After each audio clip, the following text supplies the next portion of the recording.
Assalamualaikum warahmatullahi wabarakatuh. Perkenalkan, nama saya Muhammad Rifki Faid Masud, dengan NIM 10.100.123.070, ingin menjelaskan pertanyaan dan jawaban dari materi kelompok 1, ialah penafsiran konstitusi. Langsung saja, pertanyaan dari kelompok 2 mengenai fungsinya Mahkamah Konstitusi. Itu menafsirkan konstitusi biar sesuai dengan perkembangan zaman. Jika Mahkamah Konstitusi dapat menafsirkan konstitusi secara bebas mengikuti perkembangan zaman, lalu siapa yang membatasi agar penafsiran tersebut tidak berubah menjadi pembentukan hukum baru?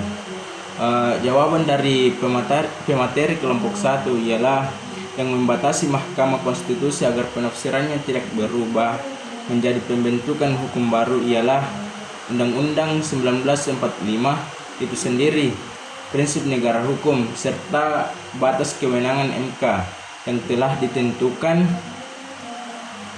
oleh konstitusi. Jadi Mahkamah Konstitusi tidak bebas tanpa batas, sebab penafsirannya tetap dibatasi oleh konstitusi dan kewenangannya sebagai lembaga yudikatif, bukan lembaga pembentuk undang-undang.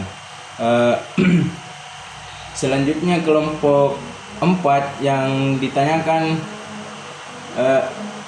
bagaimana jika penafsiran Mahkamah Konstitusi berubah seiring pergantian Mahkamah Konstitusi, apa masih tetap memberikan kepastian hukum? Jawaban dari pemateri, meskipun penafsiran Mahkamah Konstitusi bisa berubah karena adanya pergantian hakim konstitusi, kepastian hukum tetap harus dijaga. Hal ini karena putusan Mahkamah Konstitusi bersifat final dan mengikat, sehingga tetap menjadi pedoman hukum yang wajib dipatuhi. Namun, perubahan penafsiran terkadang memang diperlukan agar konstitusi tetap relevan dengan perkembangan zaman dan kondisi masyarakat saat ini. Pertanyaan berikutnya ialah kelompok 5. Pada bagian pembahasan, tepatnya bagian metode penafsiran konstitusi, salah satunya ialah interpretasi historis yang terbagi jadi 2, yaitu penafsiran berdasarkan sejarah undang-undang dan penafsiran berdasarkan sejarah hukum.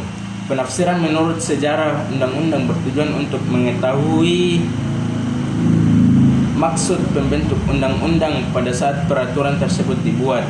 Pertanyaannya, apakah kehendak pembentuk undang-undang di masa lalu masih selalu relevan dengan kondisi masyarakat sekarang?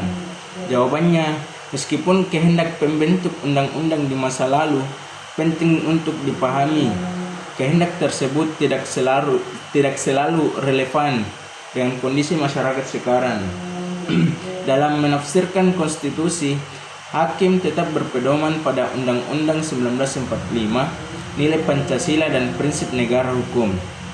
Namun juga harus memperhatikan perkembangan masyarakat dan tuntutan keadilan di masa kini. Oleh karena itu, sejarah pembentukan undang-undang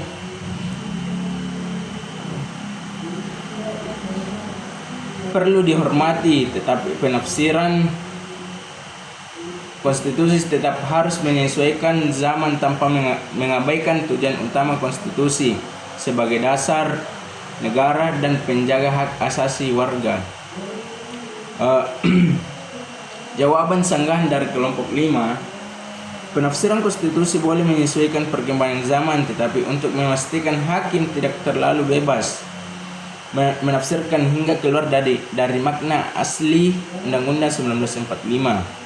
Hakim harus selalu berpedoman pada teks Undang-Undang 1945, nilai Pancasila dan prinsip negara hukum, serta mempertimbangkan sejarah pembentukan dan tujuan konstitusi.